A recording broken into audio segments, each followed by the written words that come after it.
యెరూషలేము జయప్రవేశము. దానికి యూదులు మరి యేసు ప్రభువుకి ఎంత ఘనమైన స్వాగతం ఇచ్చారో ఆ సందర్భాన్ని ఈరోజు మనం చూడబోతున్నాం. అసలు యేసు ప్రభు వారు ఎందుకు యెరూషలేము వెళ్ళవలసి వచ్చింది అనే అంశాలు ఈరోజు చాలా ప్రాముఖ్యమైన అంశం. ఇది సంవత్సరానికి ఒకసారి మనం చెప్పుకుంటాం. ఈ అంశాన్ని ఎప్పుడూ చెప్పుకునేది కాదు కనుక దీని యొక్క ప్రాముఖ్యత ఏంటో మనం నేర్చుకుందాం. చాలా శ్రద్ధగా వినాలని నేను మీకు తెలియచేస్తూ ఉన్నాను. మనం మార్కు సువార్త, ఈరోజు మన అంశంలో ఏ సువార్తను ఎన్నిక చేసుకున్నామంటే మార్కు సువార్త. 4 సువార్తల్లో యేసు ప్రభు వారికి జయప్రవేశాన్ని గురించి ఉంది. అందరూ ఇంచుమించు ఒకటే చెప్పారు. మత్తయి గారైనా, మార్కు గారైనా, లూకా గారైనా, పరిశుద్ధుడైన యోహాను గారైనా, ఈ పరిశుద్ధులందరూ యేసు ప్రభు యొక్క జయప్రవేశాన్ని గురించి వారి వారి గ్రంథాల్లో చాలా చక్కగా తెలియపరిచారు. ఈరోజు మార్కు గారిని గురించి మనం చూద్దాం. మార్కు గారు రాసినటువంటి పత్రికలో 11వ అధ్యాయము 1వ వచనం నుంచి చూద్దాం.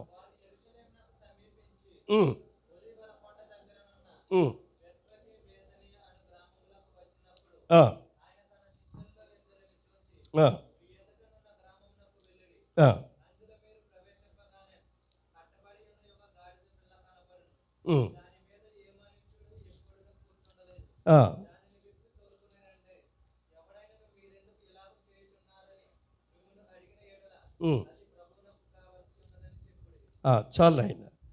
ఇక్కడ మన అంశానికి స్టార్ట్ అయిపోయామమ్మా. మన సమయం తక్కువ ఉంది, అరగంటలో నేను ముగించాలి. అరగంటలోని మెసేజ్ నేను ముగిస్తాను, ఎందుకంటే ఇంకా చాలా కార్యక్రమాలు ఉన్నాయి. కనుక యెరూషలేమునకు సమీపించి ఒలీవల కొండ దగ్గర బేతనియాను గ్రామములకు వచ్చినప్పుడు, బేత్పగే ఒక గ్రామం, బేతనియా ఒక గ్రామం. బేతనియా గ్రామం అంటే మనకి ఎవరు గుర్తుకొస్తారు? మార్తా, మరియా, లాజరు యొక్క కుటుంబం మనకి జ్ఞాపకం వస్తుంది. నేర్చుకోవాలి బాగా, మీరంతా బాగా నేర్చుకోవాలని నేను ఎంతో విశ్లేషణ చేసి చెప్తున్నాం. కనుక బేతనియా గ్రామం చాలా ప్రాముఖ్యమైన గ్రామం యేసు ప్రభు యొక్క దృష్టిలో. వై? బికాస్ ఎందుకంటే బేతనియా గ్రామంలో ఉన్నటువంటి మార్తా, మరియా, లాజరు యొక్క ఫ్యామిలీ, ఆ కుటుంబం యేసు ప్రభుని అత్యధికంగా ప్రేమించినటువంటి కుటుంబం. అందుకనే యేసు ప్రభు వారు ఆయా సేవా సందర్భాల్లో బేతనియా గ్రామానికి వచ్చినప్పుడు ఆ కుటుంబమే యేసు ప్రభుకి ఆదరించే కుటుంబం. యేసు ప్రభుని వారి ఇంటికి చేర్చుకొని ఆయనకి సకల సౌకర్యాల గృహంలో కల్పించి ఆయనకి ఆతిథ్యం ఇచ్చి ఆదుకునే కుటుంబం ఏదైనా ఉందంటే బేతనియా గ్రామంలో that is Martha, Maria, Lazarus family. ప్రియులారా, ఇది మనకి ఏమర్థమవుతుంది అని చూస్తే, లాజరు, మరియా, మార్తల కుటుంబము యేసు ప్రభుని అమితంగా ప్రేమించిన కుటుంబం. ప్రేమించటం వేరు, అమితంగా ప్రేమించటం వేరు. కనుక ప్రభు అంటే చాలా వారికి గౌరవం, చాలా మర్యాద. ఇది నీకు నాకు ఈరోజు ఏం తెలియజేస్తుందంటే, మార్తా, మరియలు ఆ కుటుంబము యేసు ప్రభుని ఏ రీతిగా అమితంగా ప్రేమిస్తున్న కుటుంబంగా బేతనియా గ్రామంలో చూస్తున్నామో, అలాగే చింతలపల్లిలో ఉన్నటువంటి క్రైస్తవ కుటుంబాలు యేసు ప్రభుని అంతగా ప్రేమించే కుటుంబాలుగా ఉండాలని ఈరోజు ప్రభు మనకి ఈ విషయాన్ని గుర్తు చేస్తూ ఉన్నారు. కనుక అందుకనే యేసు ప్రభు ప్రత్యేకించి ఆ యొక్క ఫ్యామిలీకి వెళ్ళేవారు, ఆ కుటుంబాన్ని ఆశీర్వదించారు. అక్కడ జరిగినటువంటి సన్నివేశం మనందరికీ తెలుసును. ఆ లాజరు చనిపోయిన తర్వాత 4 రోజులకి ఆయన వెళ్ళి తిరిగి తన తమ్ముడైన లాజర్ని ఏం చేస్తారమ్మా? సజీవులుగా బ్రతికించినటువంటి సన్నివేశం. ఎందుకు ఇలా జరిగిందంటే, వారు యేసు ప్రభుని ప్రేమించే కుటుంబంగా ఉన్నారు. ప్రభునందు ప్రియమైన దేవుని సంఘ బిడ్డలారా, అలాగే మనం కూడా అలా ప్రేమించినాడు. నీ కుటుంబంలో ఎటువంటి శోధన వచ్చినా, ఎటువంటి ఇబ్బందికరమైన పరిస్థితులకి సంభవించినా తప్పనిసరిగా ప్రభు ఆ మార్తా మరియల కుటుంబంలో తన తమ్ముడైన లాజరును బ్రతికించినట్లుగా ప్రభు మన గృహాల్లో అద్భుత కార్యాలు చేసే దేవుడని ఈ సందర్భంలో మీకు జ్ఞాపకం చేస్తూ ఉన్నాను.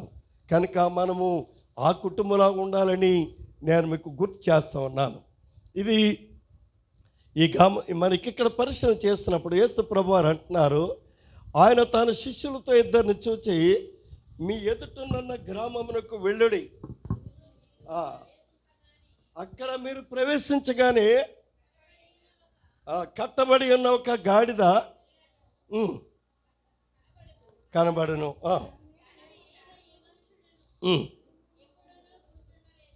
చాలమ్మా, ఇక్కడ ఆగండి. యేసు ప్రభు వారు శిష్యులు పిలిచారు, ఇద్దరిని పిలిచి ఆయన అంటున్నారు, ఇదిగో మీ ఎదుట ఒక గ్రామం ఉంది, మీరు ఆ గ్రామానికి వెళ్ళండి. మీరు గ్రామానికి వెళుతున్నప్పుడు ఒక చోట కట్టబడిన గాడిద మీకు కనబడుతుంది. ఆ గాడిదని విప్పి నా కొరకు తీసుకురండి. ఒకవేళ ఆ ఇంటి వారు ఎవరన్నా మిమ్మల్ని అభ్యంతరపరిస్తే ఇది ప్రభువుకి కావలసి ఉన్నదని చెప్పండి, అప్పుడు వారు మీకు పంపిస్తారు, ఇబ్బంది పెట్టరు అని ప్రభు వారు ముందే చెప్పేస్తారు. శిష్యుల ప్రకారంగా ప్రభు చెప్పినట్టుగా గ్రామానికి వెళ్ళారు. వెళ్ళిన తర్వాత కట్టబడిన గాడిద వారికి కనబడింది ప్రభు చెప్పినట్టుగానే. ఆ తర్వాత వాటిని ఇప్పుతున్నప్పుడు ఆ ఇంటి ఓనర్, ఇంటి యజమాని, ఎందుకు అది మీరు ఇప్పుతున్నారని చెప్పేసి అడిగినప్పుడు ఇది ప్రభువుకి కావాల్సి ఉన్నదని వారు చెప్పారు. ప్రభు అదే చెప్పమన్నారు, అదే చెప్పారు. మళ్ళా వారు మారు మాట్లాడలేదు, తీసుకుని వెళ్ళండి అని వారు చెప్పారు. అంటే గాడిదను ప్రభువుకి ఇవ్వడానికి ఆ యజమాని కూడా ఇష్టపడ్డాడు. దేవుని బిడ్డలారా, ప్రతి వాక్యంలో ఆత్మీయ మర్మాలు ఉన్నాయి, మనం నేర్చుకోవాలి. ఈ ఇంటి యజమాని, గాడిద ఓనర్, తన గాడిదను ప్రభు కొరకు ఇవ్వడానికి ఏమాత్రం కూడా వెనకాడలేదు. అలాగే మనం దేవునికి ఇవ్వడానికి వెనకాడకూడదు. ఈరోజు బిడలు మరి పాస్టర్ గారు చదివినప్పుడు ఆ లిస్ట్ చదివినాడు, నేను చాలా సంతోషిస్తూ ఉన్నాను. ఆ పేర్లు అవన్నీ చదువుతుంటే మీరు చేసిన కార్యాలు ఇవన్నీ కూడా ఆనందకరమైన, సంతోషకరమైన, దేవునికి ఇష్టకరమైన కార్యాలు పిల్లల విషయాల్లో మీరు చేసినట్లుగా విన్నప్పుడు ఎంతో ఆనందిస్తూ ఉన్నాం. కనుక ఇవ్వడానికి ఏమాత్రం వెనకాడలేనటువంటి ఫ్యామిలీగా ఆ యొక్క యజమాన్ని మనం చూస్తున్నామండి. అయితే తీసుకుని వెళ్ళండి అన్నారు. వారు వచ్చినప్పుడు ఆ గాడిద ఏ పరిస్థితిలో ఉంది?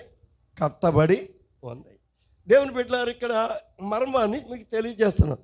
కట్టబడిన గాడిద యేసు ప్రభు ద్వారా ఏమైంది? దానికి విడుదల కలిగింది. అబ్బా, ఎంత గొప్ప మాట! కట్టబడిన గాడిదకు ఏం కలిగిందంటే విడుదల కలిగింది. ఆ ప్రభు కొరకు విడుదల చేయడానికి అది అవకాశం కలిగింది. కట్టబడిన గాడిద ఎవరితో పోల్చబడుతుందో తెలుసా? పాపం అనే బంధకాల్లో కట్టబడిన పాపికి సాదృశ్యం.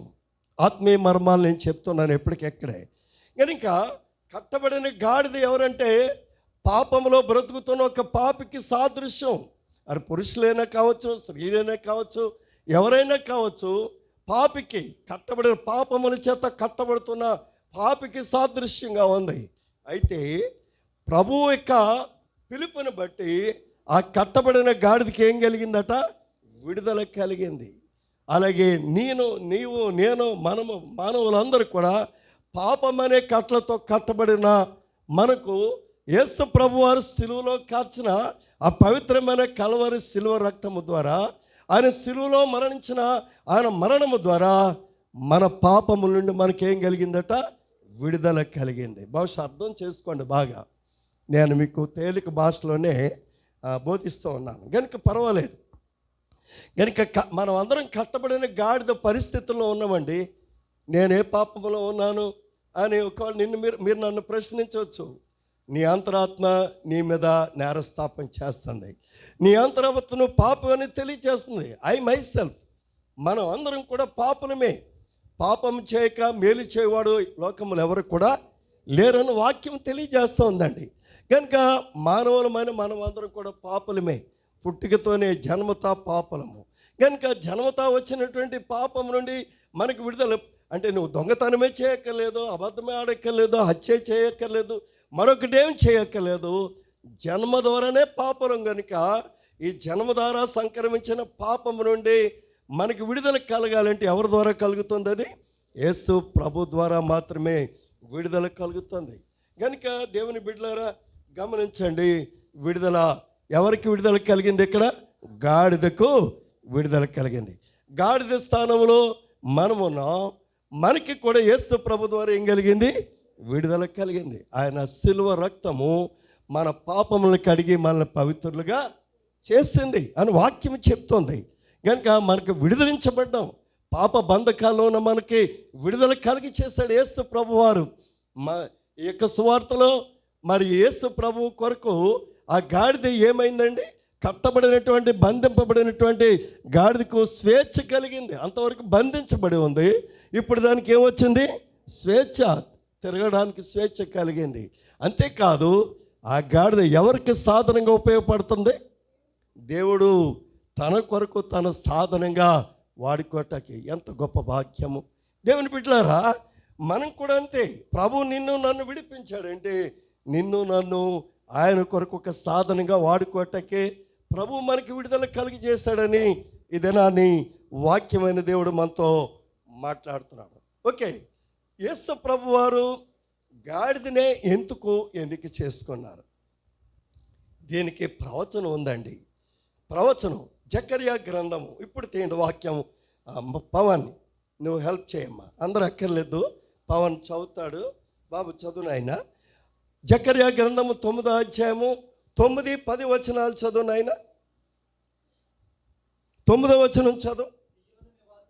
సియోను నివాసులారా బహుగా సంతోషించాడు. ఇక్కడ ఆగినాయన. సియోను నివాసులు అంటే, సియోన్ అంటే మీకు చెప్పాను చాలాసార్లు. సియోన్ అంటే ఏంటి చెప్పండి అమ్మా? సియోను నివాసులు. సియోన్ అంటే ఏది? దేవుని పట్టణం. ఏంటది? యెరూషలేం. చాలాసార్లు చెప్పాను, మీరు మర్చిపోతున్నారు. చాలాసార్లు చెప్పాను. సియోను అనగా ఏంటంటే యెరూషలేము. యెరూషలేముని సియోన్ అని మరొక పేరుతో పిలుస్తారు. మన సంఘం పేరు ఏం పేరు అంటే ఇది యెరూషలేము సంఘమే. ఇదే సంఘం యెరూషలేము లేక సియోను. కనుక ఇక్కడ ప్రవచనంలో చెప్పబడిన మాట ఏంటి? జకర్యా ప్రవక్త ద్వారా దేవుడు ముందుగానే చెప్పాడు. ఏమని? సియోను నివాసులారా బాగా సంతోషించండి, హ్యాపీగా ఉండండి. అదిగో అక్కడ కింద ఇచ్చేసాడు. సియోన్ అని చెప్తే కింద ఏమి ఇచ్చేసాడు? యెరూషలేము నివాసులారా. ఇప్పుడు అర్థమైందా? మర్చిపోకూడదు. మళ్ళా సియోను నివాసులు అంటే ఏ పట్టణానికి చెందినవారు? యెరూషలేం పట్టణానికి చెందినవారు. సంతోషంగా ఉండండి. నీ రాజు నీతిపరుడును. నీ రాజు, ఆ రాజు ఎవరో తెలుసా? మన ప్రభు అయిన యేసుక్రీస్తే. ఆయన గురించి చెప్పబడుతున్న మాట. నీ రాజు ఎలాంటి వాడైనా నీతిపరుడును, రక్షణ కలిగించేవాడును. అమ్మా, దీనుడు. ఆయన ఇంకెలా ఉన్నాడట? దీనత్వం కలిగి ఉన్నాడు. మన రాజు అయిన యేసు ప్రభువారు ఎలాంటి వాడటండి? దీనత్వం, చాలా బహు తగ్గింపు, దీనత్వం కలిగి ఉన్నాడు. దీనుడై గాడిదను గాడిద పిల్లను ఎక్కి నీ యొద్దకు. చూసారా? యెరూషలేము పట్టణాన్ని గురించి ప్రభువు చెప్పబడిన మాట ఎవరి ద్వారా? జకర్యా ప్రవక్త ద్వారా. ఇది ప్రవచనం. పాత నిబంధనలో ప్రవచనం ఇది. క్రొత్త నిబంధనలో ఇప్పుడే మనం చదివాడు బాబుగాడు. ఏమని? ఆయన గాడిదను ఎక్కి యెరూషలేముకు తిరిగి ప్రయాణము చేస్తున్న విధానం ఇప్పుడు మనం చూస్తున్నాం. కనుక గాడిదని ఎన్నిక చేసుకోవడం దేనికి గుర్తుగా ఉంది? ప్రవచనానికి గుర్తు. కనుక ప్రవచనం నెరవేర్పు జరగాలి. కనుక ప్రభు అయిన యేసుక్రీస్తు ఏ వాహనాన్ని ఎన్నిక చేసుకున్నాడు? ఈయన రాజు అయ్యుండి కూడా, యూదులకు రాజు అయ్యుండి కూడా ఈయన ఎన్నిక చేసుకున్న వాహనము గాడిద. సాధారణంగా రాజ్యాన్ని పరిపాలన చేస్తున్న రాజులు వారి యొక్క గొప్పతనాన్ని, వారి యొక్క అధికారాన్ని గుర్తు చేసుకోవడానికి పూర్వకాలంలో రాజ్యాన్ని పరిపాలన చేసే రాజులు గుర్రాల మీద, ఒంటెల మీద, ఏనుగుల మీద, రథాల మీద ఊరేగుతూ వారి గొప్పతనాన్ని చాటుతూ ఉంటే ప్రజలందరూ బ్రహ్మరథం పట్టేవారు. అంతగా ఉండేది ఆ రాజుల యొక్క రాకడ. ప్రజలందరూ కూడా చాలా ఘనంగా వారిని ఆహ్వానిస్తూ ఉండేవారు. ఇప్పుడు రాజకీయ నాయకులు ఎవరన్నా మన గ్రామానికి వస్తే మన నాయకులు కూడా ఈత యొక్క టపాసులు పేలుస్తూ మార్గంలో శుభ్రం చేస్తూ ఆ పువ్వులు అన్నీ జల్లి వారిని ఆ యొక్క పూల మీద నడిపిస్తూ ఘనమైన స్వాగతం పలుకుతూ ఉంటారు సాధారణంగా ఇప్పుడు జరుగుతున్న పరిస్థితులు. కానీ ప్రభువు అలాంటి పరిస్థితులు కాదు. పూర్వకాలంలో రాజులకి ఇప్పుడున్న ప్రజానాయకులకి ఇచ్చేటువంటి ఆ ఉన్నతమైన స్థాయి కాదు. ఆయన ఎలాంటిదటండి, ఆయన గాడిదని ఎక్కి వస్తున్నాడట. ఇప్పుడున్న వారు ఉన్నతమైన అధికారాలు కలిగిన వారు ఎలాంటి ఏసీ కారులో, ఇంకా దానికి చాలా చాలా అంగులు ఉంటాయి, అలాంటి కారులో ఊరెక్కుంటూ వస్తూ ఉంటారు. కానీ ఈ ప్రభు, మన రక్షకుడు యేసు ప్రభు, ఆయన ఎన్నిక చేసుకున్న వాహనము గాడిద మాత్రమే. గాడిద మానవుల దృష్టిలో ఎలా ఉంటుందండి? అదొక నీచమైన జంతువు. పిల్లలు ఎవరన్నా అల్లరి చేస్తున్నప్పుడు మనం తిడుతూ ఉంటాం, అరే గాడిద నీకు బుద్ధి లేదా, ఎందుకురా అల్లరి చేస్తాం. జనరల్గా మనం వాడే మాట ఇది, జనరల్గా మనం వాడతాం. ఎందుకురా అలా గాడిద అంటే ఎవరితో పోలుస్తున్నాం పిల్లల్ని? అంటే గాడిద సమాజం దృష్టిలో ఎలా ఉంది? నీచమైంది, ఎన్నిక లేనటువంటి గాడిదను ప్రభు తన కొరకు వాహనంగా, అంటే ఇక్కడ మనకి ఏం కనపడుతుంది? ఆయనలో బహు దీనత్వం. అక్కడే వ్రాయబడింది కదా, ఆయన దీనుడును. ఎలాంటి స్థితిలో వస్తున్నాడు ఆయన? దీనత్వం కలిగినది. ఇదే క్రైస్తవ్యం అంటే. క్రైస్తవ్యం అనగా దీనత్వం కలిగి ఉండటం, అంటే తగ్గింపు. అందుకనే ఇదే మార్కు గారు ఇదే 10వ అధ్యాయంలో 45వ వచనంలో ప్రభు గురించి ఆయన చెప్పిన మాట ఏంటో తెలుసా? ఇదే గ్రంథం 10వ అధ్యాయం 45వ వచనం ఒకసారి చదవండి. మనిషి కుమారుడు అనగా ప్రభువైన యేసుక్రీస్తు పరిచారం చేయించుకోవటానికి రాలేదు, కానీ పరిచారం చేయుటకును అనేకులకు ప్రతిగా తన విమోచన క్రయధనముగా తన ప్రాణాన్ని ఇవ్వడానికి అది ఆయన వచ్చింది. అది అందులో ఏం కనబడుతుందంటే తగ్గింపు. ఆయన దీనుడిగా వస్తున్నాడండి. ఎంత గొప్ప భాగ్యం! ఆయన రక్షకుడయండి, ఆయన దైవ కుమారుడయండి, ఆయన పరలోకం నుండి దిగి వచ్చిన ఆయన రక్షకుడయండి కూడా ఆయన ఎలా ఉన్నాడట? భూలోకంలో మన మధ్య దీనుడుగా, దీనత్వం. This is the very humble life. చాలా సామాన్యమైనటువంటి జీవితం. అదే క్రైస్తవ జీవితం అంటే. క్రైస్తవ జీవితం అంటే నువ్వు ఏ స్థితిలో ఉన్నా పర్వాలేదు, నిన్ను దేవుడు మంచి హై స్థాయిలో ఉంచినా పర్వాలేదు, ఒక ఉన్నతమైన హోదాలో నిన్ను తీసుకుని వెళ్ళినా పర్లేదు, ఒక కలెక్టర్గా, ఒక ఆఫీసర్గా నిన్ను మంచి స్థాయిలో ఉంచినా పర్లేదు. కానీ నువ్వు ఆఫీసుల్లో అక్కడ ఆఫీసర్, కానీ దేవుని సన్నిధిలో నువ్వు సామాన్యుడివే. దేవుని సన్నిధిలో నువ్వెవరు? ఇక్కడ కలెక్టర్ అని, మంత్రి గారని అలాంటి ఏముండవు మందిరంలో. ఆయన ఏ స్థాయిలో ఉన్నా సరే సామాన్యుడే, అంతే. కనుక ఇక్కడ మనం పరిశీలన చేస్తే ఆయన దీనుడుగా ఆయన వస్తున్నాడండి. This is the humble life. ఇదే సామాన్యమైనటువంటి బహు తగ్గింపు జీవితానికి గుర్తుగా మనం చూస్తున్నాం. కనుక ఆయన తగ్గింపు జీవితానికి గుర్తుగా ఆయన ఏ వాహనాన్ని ఎన్నిక చేసుకున్నాడు? గాడిద. సమాజం తిరస్కరించేటువంటి, సమాజం అసహించుకునేటువంటి ఒక గాడిదను ఆయన కొరకు వాహనంగా ఏర్పాటు చేసుకున్నాడు. ఓకే, కనుక ఇప్పుడు ఇక్కడ మనం ఏం గ్రహించాం? కట్టబడిన గాడిదకు యేసు ప్రభు ద్వారా ఏం కలిగిందని చెప్పుకున్నాం ఇందాక. వెరీ గుడ్, బాగా నేర్చుకోండి. విడుదల కలిగింది. ఇప్పుడు గాడిదని తీసుకొచ్చిన తర్వాత దాని మీద బట్టలు పరిచారు. దాని మీద బట్టలు పరిచి వాళ్ళు ఏం చేస్తారంటే ఆ దారి పొడిగిన కూడా బట్టలు పరుస్తూ ఉన్నారు. ఆ ప్రజలు, యూదులు ఆయన వెళ్ళే మార్గం, యెరూషలేము వెళ్ళే మార్గం గుండా వారి వీధుల్లో బట్టలు పరుస్తూ వారి చీరలు, వారి దుప్పట్లు, వారికి ఉన్నటువంటి వస్త్రాలు తీసుకొచ్చి, రగ్గులు తీసుకొచ్చి ఆయన మరి వెళ్తున్న మార్గంలో పరిచి ఆయన్ని వాటి మీద నడిపించినట్లుగా చూస్తున్నాం. అంటే యేసు ప్రభు పట్ల ఆ యూదులకు ఉన్నటువంటి గొప్ప అభిమానము మనకి కనబడుతుంది. ఇది మనం కలిగి ఉండాలి. ఈరోజు మనం నేర్చుకోవాల్సింది ఏంటంటే, ఆ యూదులు ప్రభువుకి ఎంత చక్కగా ఆనర్ చేస్తారో, గౌరవించారో, నీవు కూడా ప్రభువుని గౌరవించే బిడ్డగా ఉండాలి. యూదులు ఆ రోజున ఆయన కింద నడవనే లేదు, బట్టలు పరిచారు, వారి విధేయతను చూపించారు, బట్టలు పరిచారు, ఆయన మీద వారికి ఉన్నటువంటి ప్రేమను కనబరిచారు. దేవుని బిడ్డలారా, మీ ప్రేమ ఈరోజు పాస్టర్ గారు చదివారు. పిల్లల పట్ల మీరు చూపించిన ప్రేమ ఎంత గొప్ప మనసుది, ఎంత గొప్ప కార్యం. నిజంగా ఆనందించవలసిందే, నిజంగా సంతోషించవలసిందే.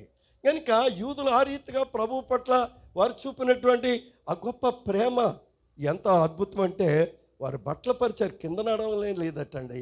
ఇంకా ఏం చేస్తారటండి, ఆ కొమ్మలు, లేత కొమ్మలు విరిసి ఆ కొమ్మల మీద నడిపించారు అని అక్కడ రాయబడి ఉంది. చదువునైన ఆ మాట.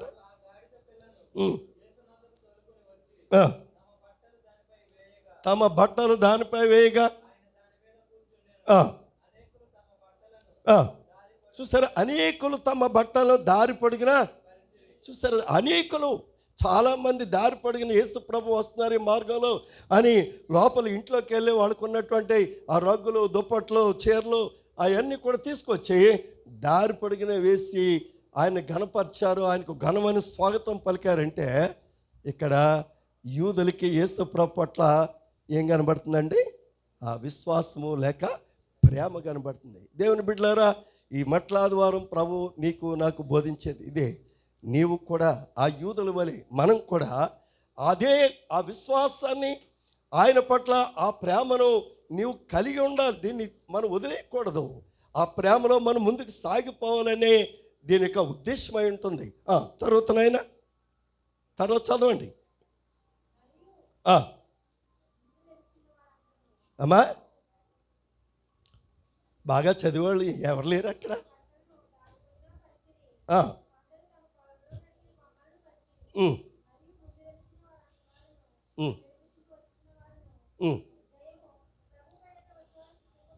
ఇక్కడ చూడండి, ఈ మాటలు మనం గమనిద్దాం. ఇక్కడ ప్రభువారు వస్తుంటే ప్రజలు ఏమంటున్నారో తెలుసా, ప్రభు పేరట వచ్చేవాడు స్తుతింపబడును గాక,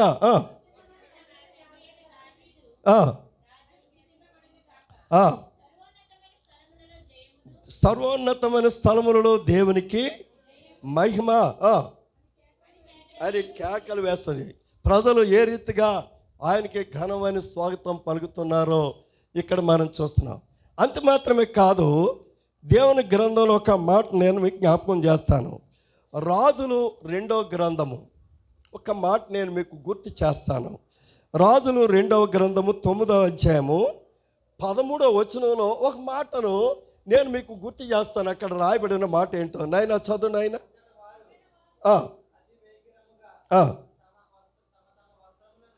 చూస్తారండి, అంతటా వారు అతి వేగిరంగా తమ తమ వస్త్రములను కట్టుకొని ఆ మెట్ల మీద వాటిని క్రింద పరిచి బాకా ఊదించి, ప్రభువు యెహూ రాజు అయి ఉన్నాడని. చాలు ఆయన, థ్యాంక్ యూ. యెహూ యోధా రాజ్యానికి రాజు అయిన తర్వాత ప్రజలు ఏం చేస్తారో తెలుసమ్మా.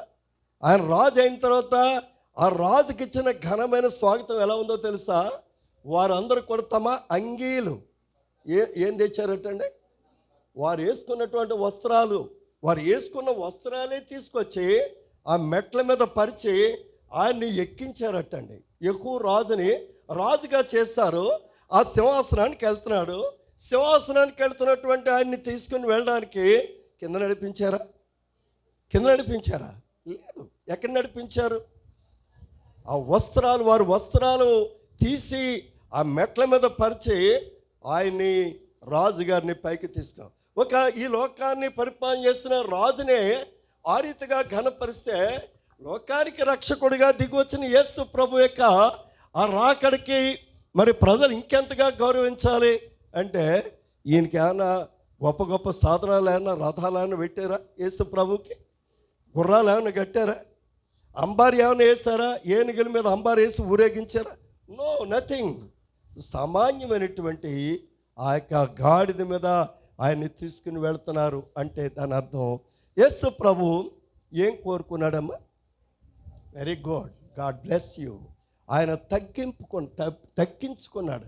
ఆయన దేవుని కుమారుడై ఉండి ఈ లోకానికి రక్షకుడిగా వచ్చి కూడా ఆయన తను తాను మనం నేర్చుకోవాల్సింది ఈరోజు ఈ మట్లాది వారంలో నీవు నేను మనం నేర్చుకోవాల్సింది ఇదే.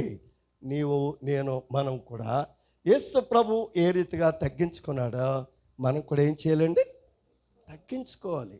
మనం తగ్గించుకోవాలి తప్ప హెచ్చించుకోవటానికి లేదు. ఏ విషయంలో కూడా నీవు హెచ్చించుకోకూడదు. పాస్టర్ గారు ఇందాక చదువుతూ ఒక గురించి చెప్పారు. ఒకరు 10,000 ఇచ్చారు, కానీ పేరు చదవద్దు. అంటే దీన్ని ఏమనాలి మనం? ఇందులో మనకేం కనబడుతుంది? అది దట్ ఈస్ ద క్రిస్టియానిటీ. అదే క్రైస్తవ్యం అంటే. మనం చేసేది పబ్లిక్కి తెలియక్కర్లే, ఎవరికి తెలిస్తే చాలు. అది మనం నేర్చుకోవాల్సింది అదే. ఈరోజు మనం చేసే కార్యక్రమాలు ఎవరికి తెలిస్తే సరిపోద్దమ్మా?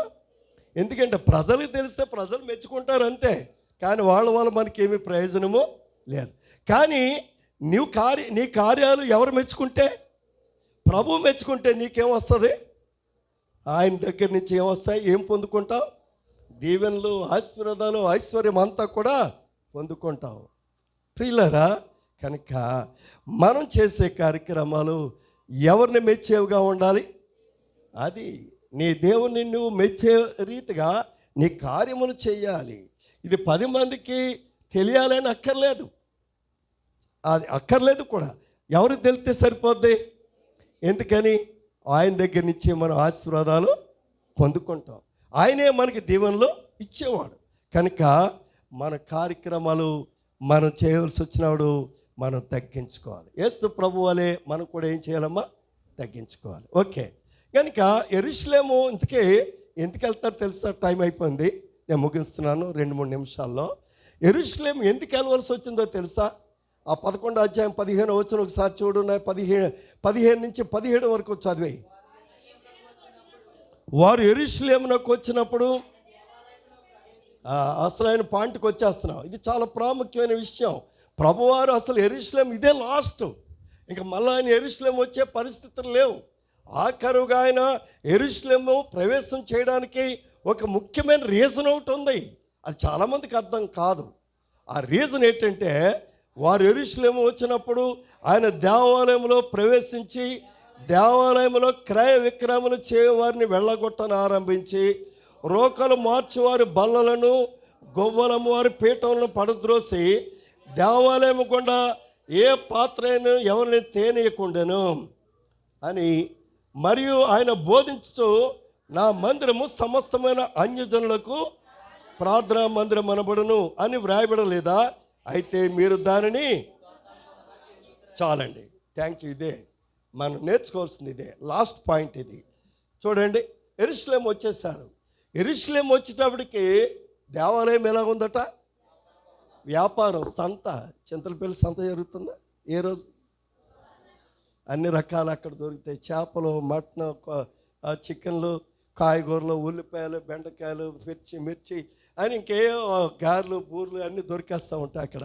కనుక అన్నీ కొనుక్కుంటాం. అది సంత మార్కెట్, అది సంత అంటాం దాన్ని.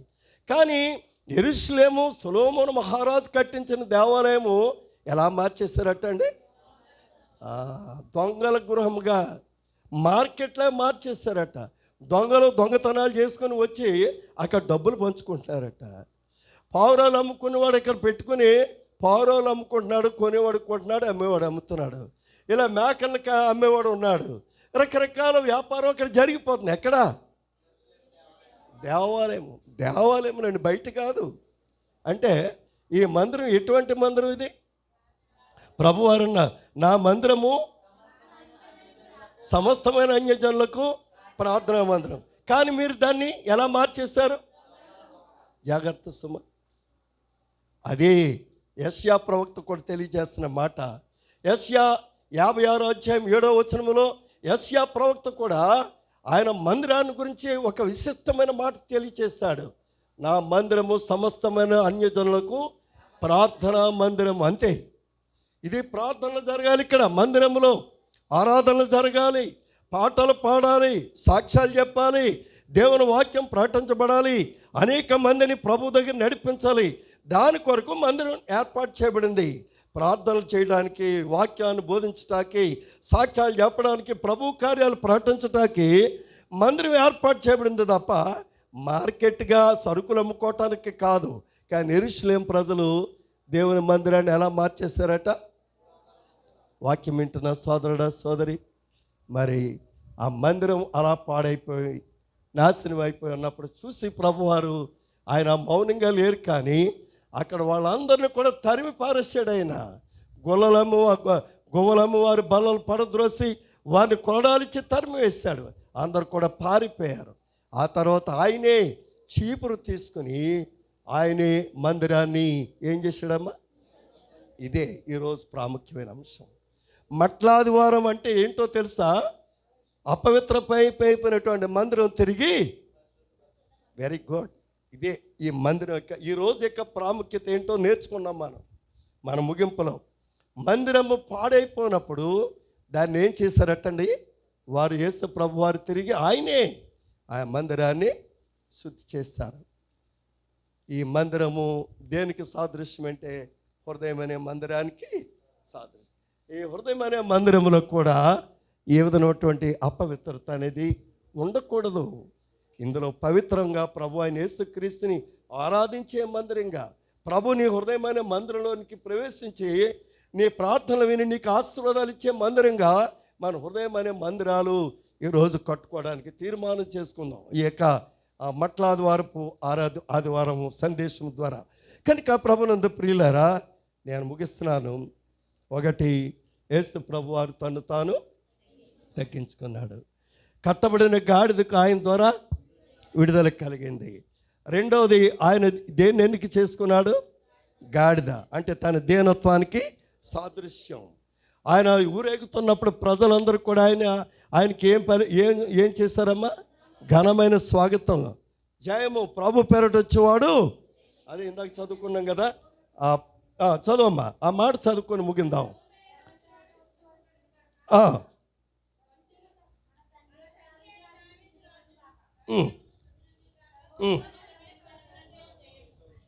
సర్వోన్నతమైన స్థలంలో జయము అని కేకలు వేయచుండు. అది కనుక సర్వోన్నతమైన స్థలము అనగా ఏది? దేవుని మందిరమే. ఆ మందిరం ఏదనమాట ఇప్పుడు మనం పోల్చుకుంటే హృదయం అనే మందిరం. కనుక ఈ మన హృదయం అనే మందిరంలో ఆయన నివాసం చేయాలంటే నీ మందిరం పవిత్రంగా ఉండాలి. నీ మందిరం పవిత్రంగా లేకపోతే నీ హృదయం అనే మందిరానికి ఆయన రాగలడా? ఆలోచన చేయండి. నేను ముగిస్తున్నాను, చివరి మాటలు ఇవి. కనుక ఆయన మన హృదయం అనే మందిరంలోనికి రావాలంటే ఆయన ఏం చేశాడండి?